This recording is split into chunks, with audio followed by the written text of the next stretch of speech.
번영과 몰락을 경험해야 했던 영욕의 세월이 역사의 한 페이지로 남아있는 베트남 중부. 왕국의 주인은 사라졌지만 영화로웠던 시절의 수많은 이야기를 품고 있는 그곳에서 베트남의 오늘을 있게 한 역사를 만납니다.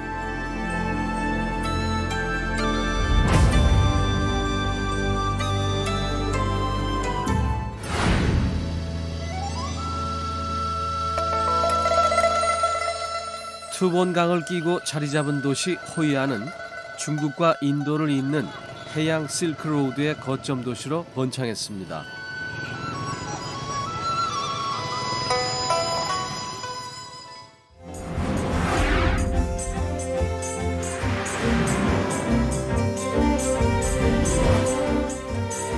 인도 차이나 반도의 허리춤에 위치하면서 동서양의 배들이 쉬어가는 기항지였는데요.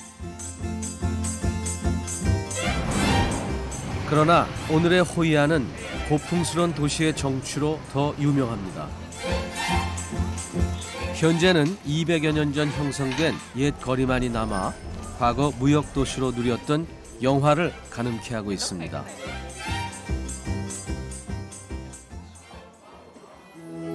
풍흥이라는 이름의 중국 무역상이 자신의 상점으로 지은 이 2층짜리 목조 건물은 호이안의 구 시가에서도 오래된 건물 중 하나인데요. 지금은 후손들이 살면서 갤러리와 상점으로 개방하고 있습니다. 200년 넘게 수리와 개조의 역사를 거치면서 중국과 일본 그리고 베트남의 건축 양식이 어우러져 독특한 분위기를 자아내고 있습니다.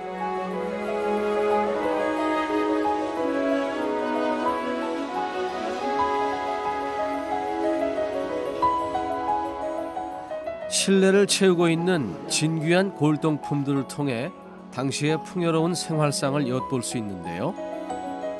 동서양에서 다양한 문화를 흡수하면서 독특하고 개성 있는 문화가 만들어진 것입니다.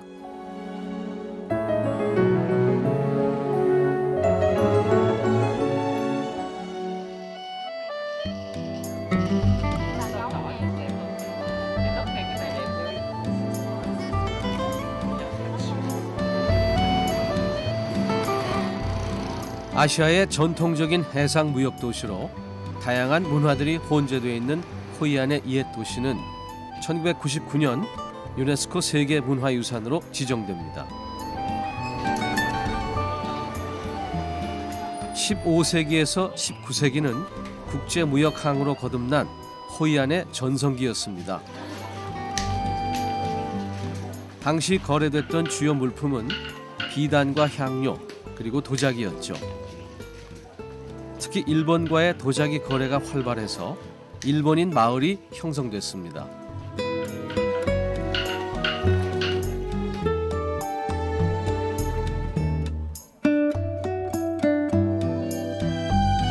(1593년) 일본인들이 세운 내원교란 이름의 이 목조다리는 호이안에 거의 유일하게 남은 일본식 건축물입니다.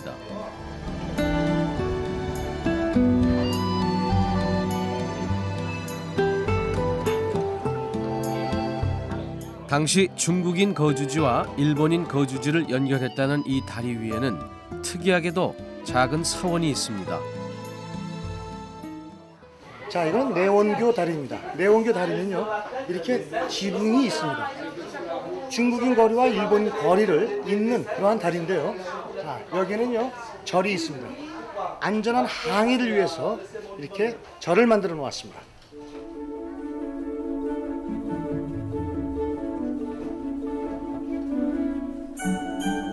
거센 풍랑을 헤치고 먼 거리를 항해해야 하는 상인들을 위해 해마다 제사를 지내던 곳이었습니다.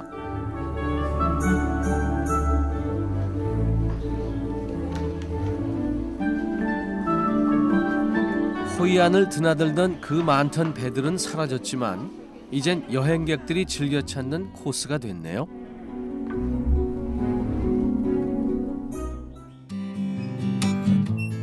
베트남의 전통 이동 수단인 시클로를 타고 호이안의 과거를 조금 더 되짚어 봅니다.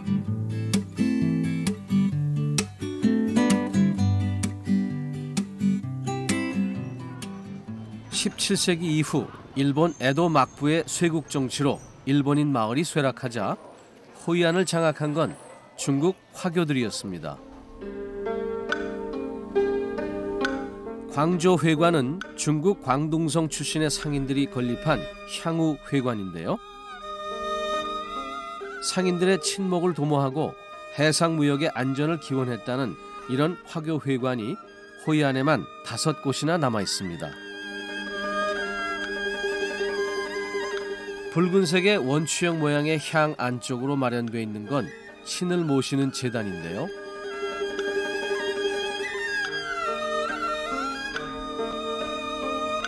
우리에겐 소설 삼국지의 명장으로 알려진 관운장이 이 제단의 주인입니다. 중국인들에게 관운장은 명장이기 이전에 재물의 신으로 추앙받고 있습니다. 그러나 도원결의를 통해 해상 시장을 지배했던 중국의 상인들도 호이안의 쇠퇴를 막을 수는 없었습니다. 거대 선박이 등장하면서 포구가 좁은 호이안이 무역항의 기능을 상실한 지는 오래지만 여전히 도시 곳곳엔 번성했던 항구의 자취가 남아 있습니다. 바다는 고대로부터 이곳 호이안 사람들에게 풍요로운 삶의 터전인 동시에 세계와 소통하는 문명의 통로이기도 했습니다.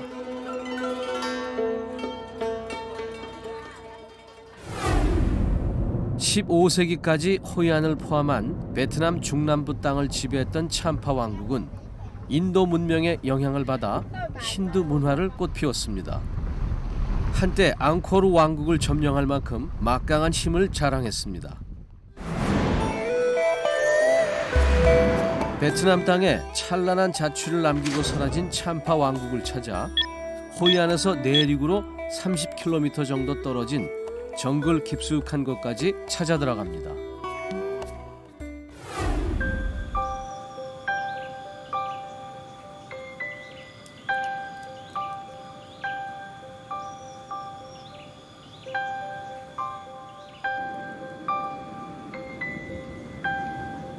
(19세기) 정글을 헤매던 유럽인의 눈앞에 나타난 것은 돌로 정교하게 쌓아 올린 옛 참파 왕국의 성지였습니다.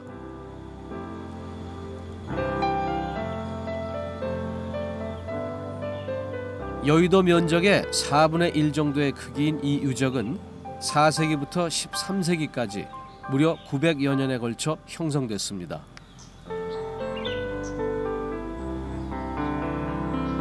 (4세기) 말 바드라 바르만 왕이 힌두교의 파괴와 창조의 신인 시바를 모시는 목조 사원을 지은 것이 그 시초였습니다.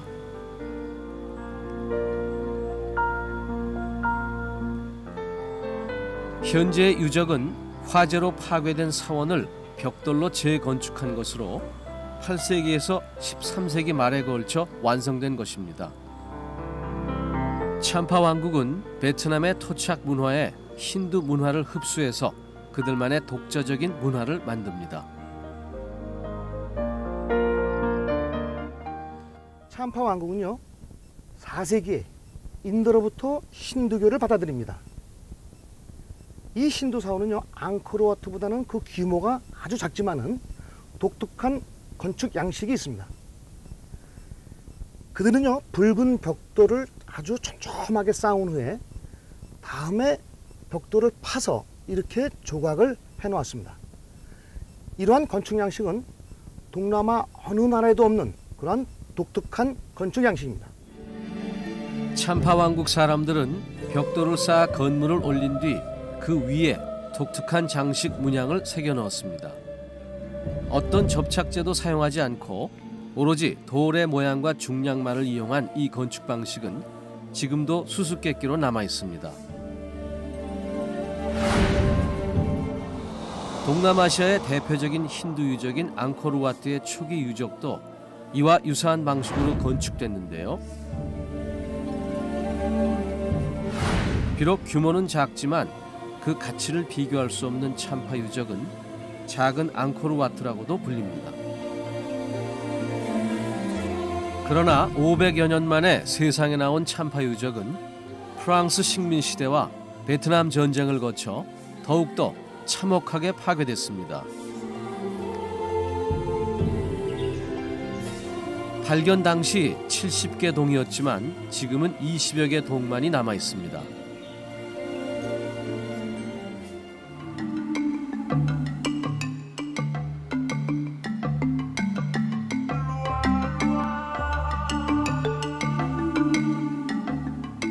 전란을 견디고 간신히 남은 유물의 잔해들은 대부분 다낭의 박물관으로 보내지고 일부는 사원 건물에 전시하고 있습니다. 참파 왕국 사람들은 창조의 신인 시바 신의 신전을 한층 한층 쌓아 올리며 영원한 번영을 꿈꿨을 겁니다.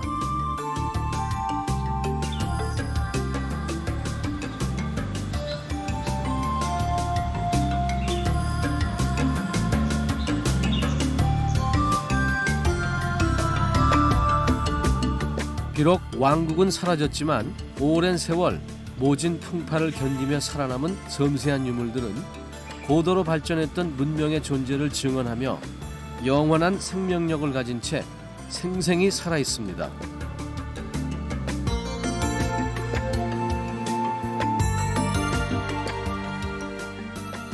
지금도 상당 부분 밀림에 덮여 있는 참파 유적은 그 실체를 가늠할 수 없을 정도입니다.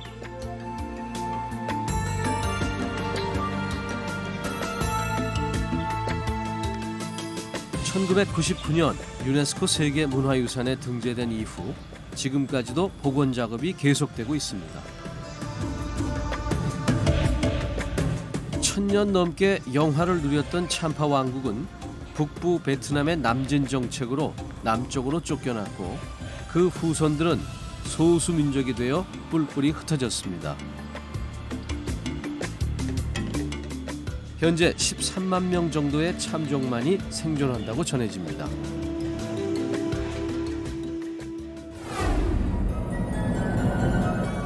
참파 왕국을 멸망의 벼랑 끝으로 내몬 건 지금의 베트남을 세운 대월국이었습니다. 대월국은 남북 분열의 시기를 거쳐 마침내 19세기 통일된 왕조의 새 시대를 여는데요.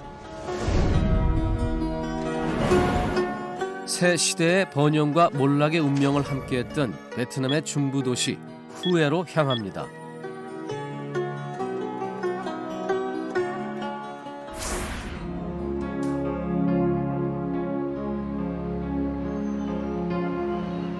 흐엉강이 남북을 가로지르는 도시 후에는 베트남의 통일 왕조이자 마지막 왕조였던 응우옌의 수도였습니다.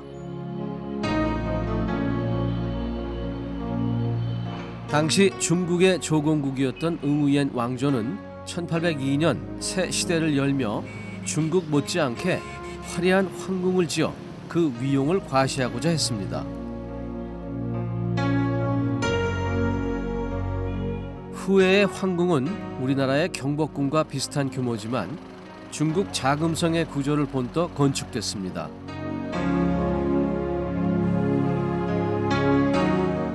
무려 30여 년 만에 완성된 이 성은 총 길이 2,400여 미터의 성벽과 해자로 둘러싸여 있는데요. 특히 해자는 화재로부터 성을 보호하는 기능도 있었습니다. 성 안으로 들어서자 응우옌 왕조의 정통성을 상징하는 거대한 청동소치 위용을 자랑합니다.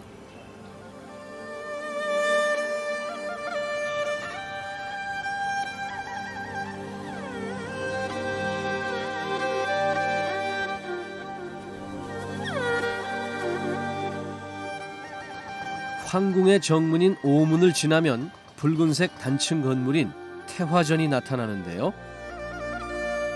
이곳에서 황제의 즉위식이 거행됐습니다. 응우옌 왕조 144년 동안 모두 13명의 황제가 탄생했습니다.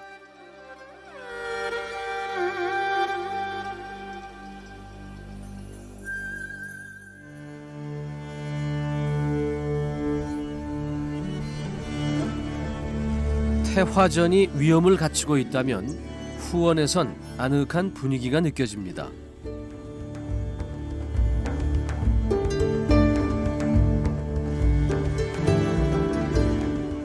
후에의 황성은 응우옌 왕조를 개창한 자롱 황제의 명으로 짓기 시작해 제2대 황제인 민망 황제 때에 이르러 완성됐습니다.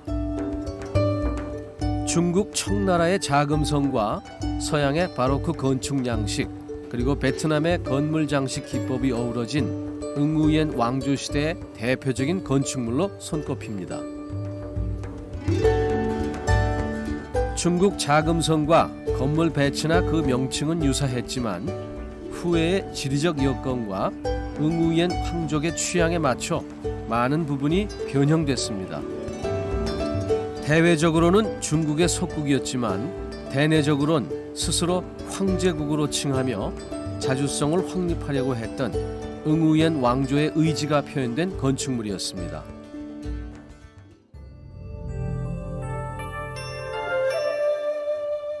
그러나 이곳 황성도 베트남 전쟁으로 파괴되고 봉건제의 상징이란 이유로 한동안 버려집니다.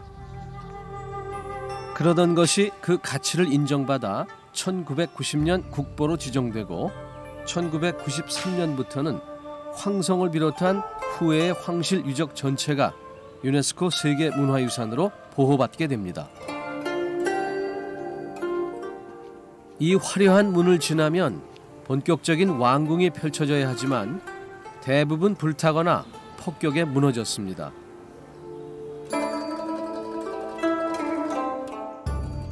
지금은 역대 황제들의 신위를 모신 세묘만이 쓸쓸히 황궁의 명맥을 지켜가고 있습니다.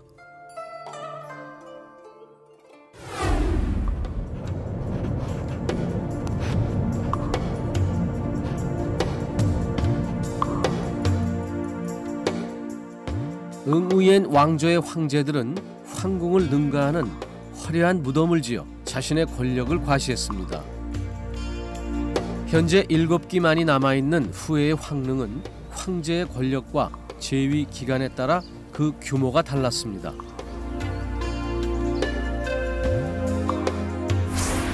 베트남 역사상 가장 큰 영토를 차지했던 제2대 민망 황제의 묘인 효릉은 그가 죽은 뒤 1843년에 완공됐는데요.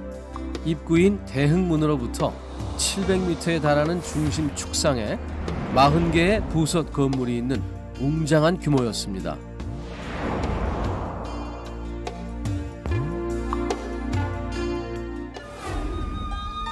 민망 황제와 황후의 신주를 모신 숭은전의 모습입니다. 건물 곳곳을 치장하고 있는 용장식은 황제의 신성을 상징합니다. 건물의 내부 역시 상서로움을 뜻하는 붉은색과 황금색으로 화려하게 치장했습니다. 무덤의 입구부터 민망왕의 무덤에 이르는 일직선상의 길은 아름다운 자연과 건축의 조화를 한껏 느낄 수 있도록 신경써 조성됐습니다. 황제만이 건널 수 있다는 중도교를 지나 명루에 다다릅니다.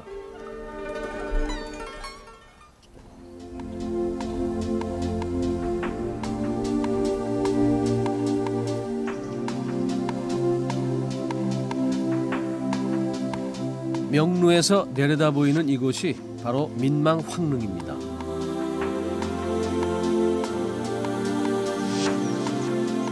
정대광명이란 황제의 업적이 광명정대하여 길이 빛나길 바란다는 의미입니다.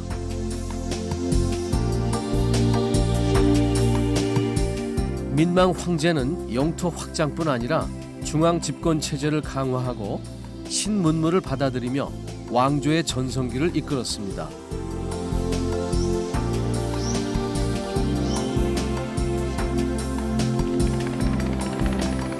그러나 끝없이 흐르는 흐엉강의 물줄기처럼 영원할 것만 같던 왕조의 전성기는 그리 오래가지 못했습니다.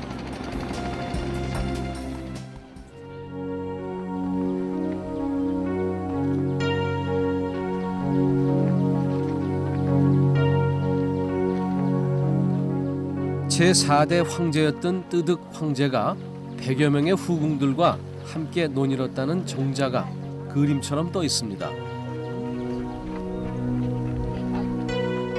3년 동안 3천여 명의 인부를 투입해 조성했다는 뜨득 황제의 겸릉은 민망 황제 릉과 함께 아름다운 릉이란 찬사를 받고 있습니다.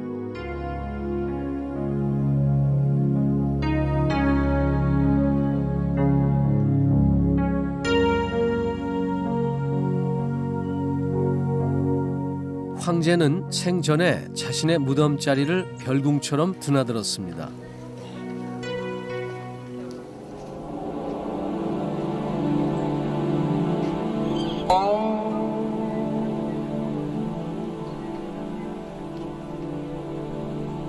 실제로 능 안에 화겸전이란 이름의 건물을 세워 집무실로 이용하곤 했습니다.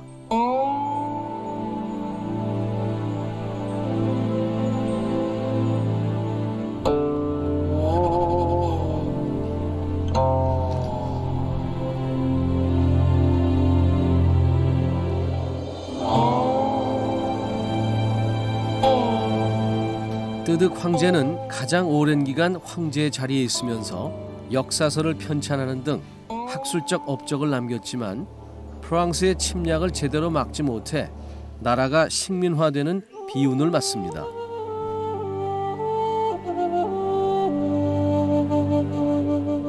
그가 사망한 1883년 베트남은 완전히 프랑스의 식민지가 됐습니다.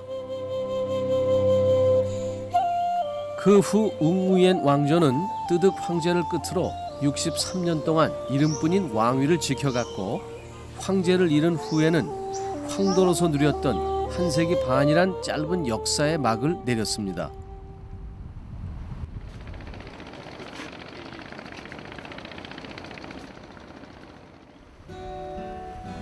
흐엉강 언덕에 서 있는 티엔무 사원은 프랑스 식민 시대와 기나긴 전쟁을 거쳐 베트남의 오늘이 있기까지의 과정을 조용히 지켜봤습니다.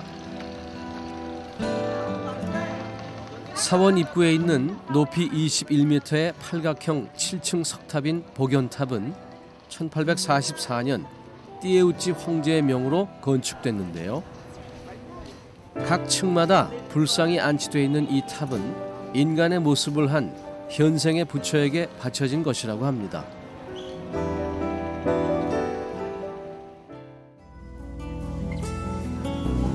석탑을 뒤로 하고 안으로 들어가면 사원의 본당이 나옵니다.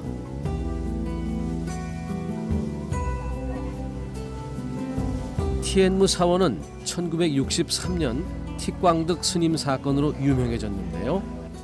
이 절의 주지 스님이었던 그는 정부의 불교 탄압에 저항하며 소신 공양을 택했습니다.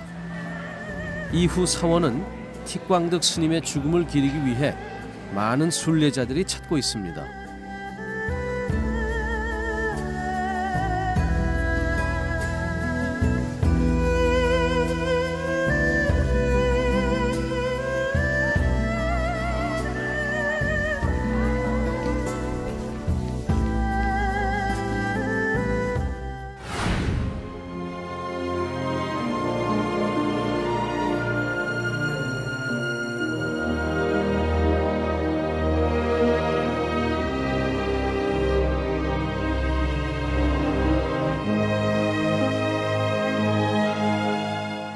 여전히 복구 중이거나 반쯤 허물어진 모습으로 세상 사람들을 맡고 있는 베트남의 유적들.